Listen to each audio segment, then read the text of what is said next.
श्री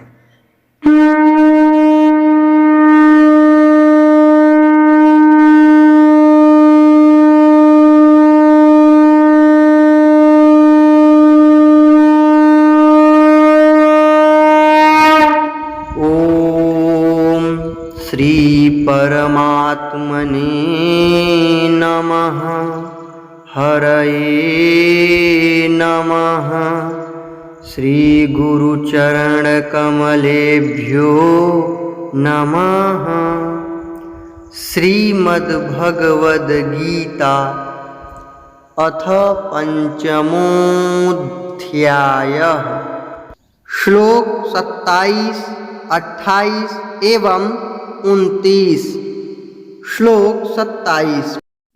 स्पर्शान् कृत्वा बहिर्बाह्यांश्चक्षुश्चैवान्तरे भ्रुवोः प्राणापानौ समौ कृत्वा नासाभ्यन्तरचारिणौ स्पर्शान् कृत्वा बहिर्बाह्यांश्चक्षुश्चैवान्तरे भ्रुवोः प्राणापानौ समौ कृत्वा नासाभ्यन्तरचारिणौ। श्लोक 28। यतेन्द्रियमनोबुद्धिर्मुनिर्मोक्षपरायणः विगतेच्छाभयक्रोधो यः सदा मुक्त एव सः। यतेन्द्रियमनोबुद्धिर्मुनिर्मोक्षपरायणः विगतेच्छाभयक्रोधो यः सदा मुक्त एव सः। श्लोक 29।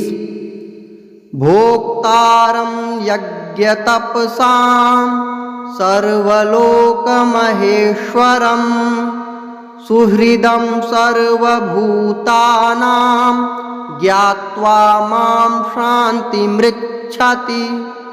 भोक्तारं यज्ञतपसां सर्वलोकमहेश्वरं सुहृदं सर्वभूतानां ज्ञात्वा मां शान्तिमृच्छति।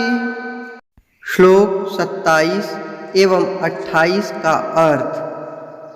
बाहर के विषय भोगों को न चिंतन करता हुआ बाहर ही निकालकर और नेत्रों की दृष्टि को भ्रिकुटी के बीच में स्थित करके तथा नासिका में विचरने वाले प्राण और अपान वायु को सम करके जिसकी इंद्रियां, मन और बुद्धि जीती हुई हैं, ऐसा जो मोक्ष परायण मुनि इच्छा, भय और क्रोध से रहित हो गया है, वह सदा मुक्त ही है। श्लोक 29। अर्थ।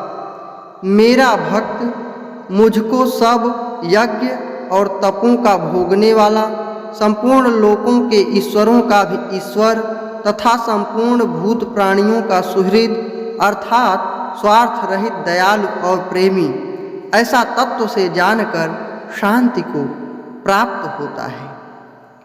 ओम तत्सदिति श्रीमद्भगवद्गीता सूपनिषत्सु ब्रह्म विद्यायां योगशास्त्रे श्रीकृष्णार्जुन संवादे कर्म संन्यास योगो नाम पंचमोऽध्यायः।